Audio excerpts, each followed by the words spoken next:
Welcome to the module on basics of interview techniques. Today we will be dealing with some more questions in concrete in highway engineering module. In the previous module also we have taken up three sets of questions on concrete, and in this module also again we will take up three more sets of questions which are coming to my mind as a typical or critical questions from the interviewer's point of view. So if you face some more difficulties in answering any of the questions, do post those questions in your comment box so that it can be taken up in the next upcoming modules and will be answered appropriately. What is an interview? An interview is essentially a structured conversation where one participant asks questions and the other provides the answer. So in common parlance, the word interview refers to a one-to-one conversation between an interviewer and an interviewee. The interviews usually takes place face-to-face or in person. In simple words, an interview is a conversation where somebody is trying to get information from another person about their knowledge on a particular subject. The person asking question is the interviewer and the person answering the questions is the interviewee. Researchers use an interview to ask people to find how they feel or what they know about something. Similarly, the industries conduct interviews to select their workforce in order to actually get the work done in the right manners, whether the competency of that particular person who is being selected is fit for that particular job or not. And there are other types like you can have the leaders being interviewed in order to comment or give their opinion on a particular issues. So today we will be talking about especially the corporate interviews where the corporate industries select people to check their competencies on a particular subject and offer them the right position in the industries.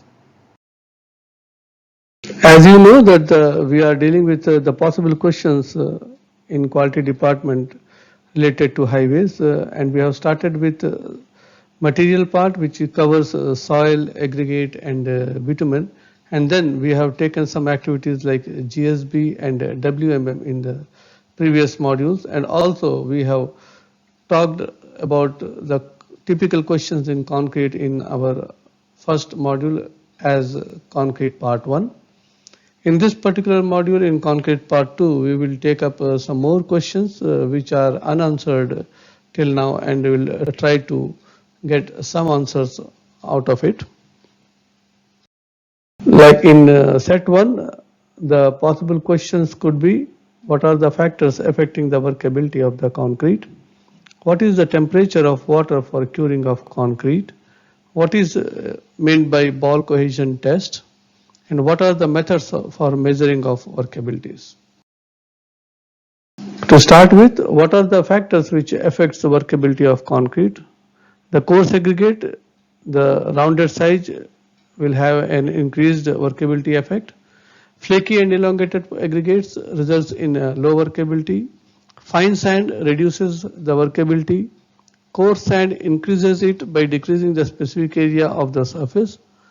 So generally, mixtures with a higher water cement ratio require somewhat fine grading, and mixtures with a low water cement ratio requires coarser grading in the concrete.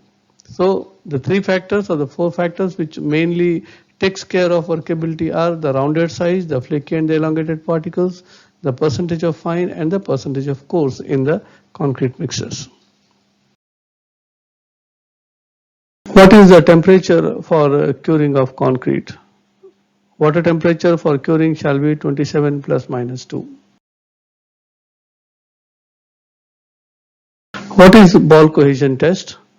Ball cohesion test is nothing but you have to make a ball of the concrete as shown in the photograph and drop it from a height of 150 millimeters, and After dropping the concrete, if your ball looks like something in the top extreme right, you have poor cohesion. Below that, you have over cohesion. And as you move towards left, you can see a good cohesion mix. And on the top left corner, you have nil cohesion. So this is basically an indicative test which gives the indication at the field whether the concrete is good in cohesion, poor in cohesion, or it is over cohesive, or there is no cohesion at all. What are the methods for measuring workability? The workability can be measured using a slump test, a compaction factor test, or a BB consistency test. Coming to the second set of questions in concrete, some of the possible questions in quality department. They are: how do you maintain the water temperature for curing during the cold weather conditions? What curing arrangement can be done for structures during the cold weather conditions? Why compaction of concrete is required? What is the importance of compaction in concrete? Coming to the first question, that is, how do you maintain the water temperature for curing during cold weather conditions? If you see during the cold weather conditions, when the ambient temperature goes around 10 degrees, even around 10 degrees, the water which is available as storage for cubes is also at the ambient temperature level. So there is a need to change the water temperature to 27 plus minus 2 degrees centigrade in order to meet the required specifications. So what is being done is you need to have a circulation of hot water in the curing tank, which will help to maintain the temperature of the water for curing of concrete. And when you do this as a precautionary measure, some arrangements for auto cut also needs to be kept, so that whenever the water goes around 27 plus 2, then the motor should stop automatically, and you can always have a thermostat arrangement, and all safety precautions can be taken so that under the running conditions also one can operate the curing tank to take out the cubes and put the cubes in place. What curing arrangements can be done for structures during the cold weather conditions? During the cold weather conditions, the cubes which are there in the curing tank can be managed, because you are able to change the temperature of the water which is there at the curing tank. But what about structures? Because in the atmospheric conditions, when the structures are built, you will not be able to cure them with a water which is having a temperature of 27 plus minus 2 degrees centigrade. So the best method is either you can go for a heat curing or a membrane curing in order to make sure that the curing of the structures is being done. Why compaction of concrete is required? Compaction of concrete is required to remove the entrapped air from the concrete to achieve the required density and strength. What is the importance of compaction in concrete? The compaction reduces the presence of voids inside the concrete. So presence of voids in the concrete reduces the strength of the concrete. So it is important to make a compaction effective, otherwise your concrete will be having some entrapped air within the concrete, which will drastically reduce the strength of the concrete. As you know, 1% entrapped air in the concrete, the strength will be reduced by 5 to 6%. And when there is a 10% voids left over in the concrete, the strength of concrete can be reduced by 50%. Second is, voids increases the permeability of the concrete. So the chances of increasing the permeability creates easy passage of moisture, oxygen, chlorides, and other aggressive chemicals into the concrete, which will have a detrimental effect as far as the durability of the concrete is concerned. So the compaction is important in view of the strength as well as the durability of the concrete. Coming to the set 3, the number of questions required or available for and to be answered are: What are the different types of compaction of concrete? How to ensure 100% compaction of concrete at site? What precautions one should take during compaction of concrete? And what are the different types of vibrations of concrete? What are the different types of compaction of concrete? The different types of compactions of concretes are tamping, vibration, spinning, rolling, self-weight, and impact. Impact is generally used for shotcrete. Spinning is used for hume-packed manufacturing. Rolling is used for your DLC and earthen dams of concrete dams. Self-weight is basically used for the self-compacting concrete, where you have a congestion of reinforcement and where you want your concrete to be compacted with the self-weight. And tamping is basically done for removal of entrapped airs whenever there is a corner portion or a skew portion where it is difficult to reach the vibrations. Tamping is being used. How to ensure 100% compaction of concrete at site?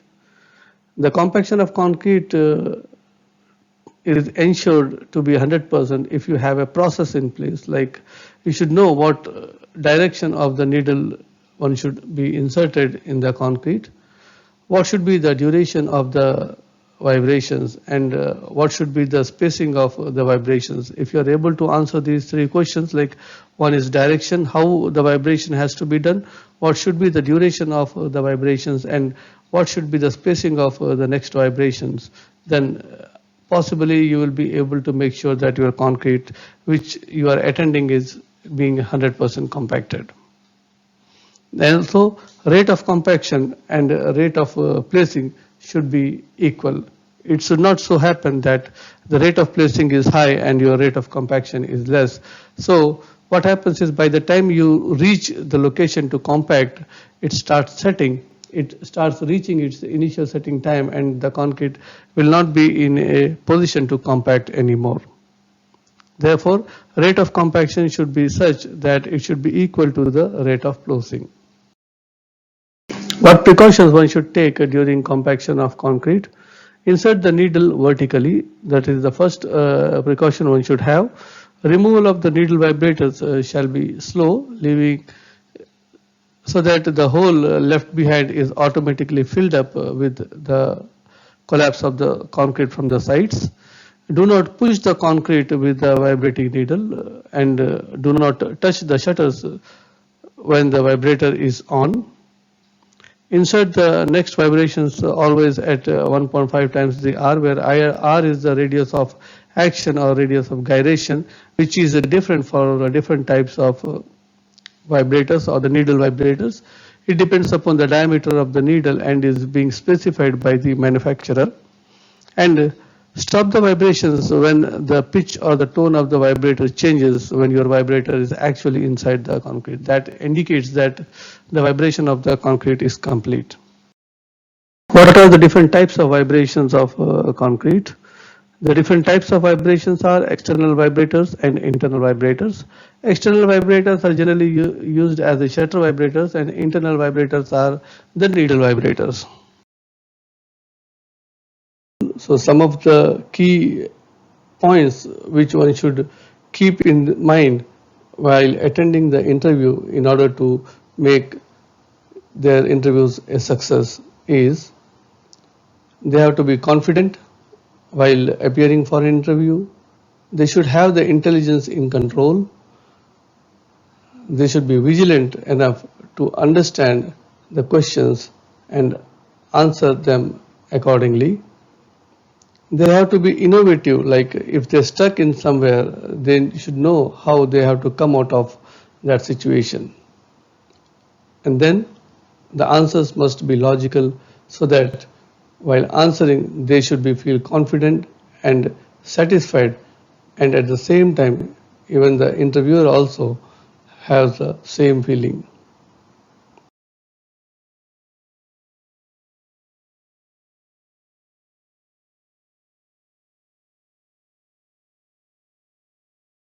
So to summarize this module, we talked about the definition of interviews. We talked about the possible questions in highway engineering related to concrete in QQC department. More questions are being answered on concrete. And in the next module also, we will be taking some more questions on concrete. If possible, some questions on GSB and some questions on WMM. So if you have any questions which are unanswered and for which you want to know the answers, do post those questions in the comment box so that we will take up in the next module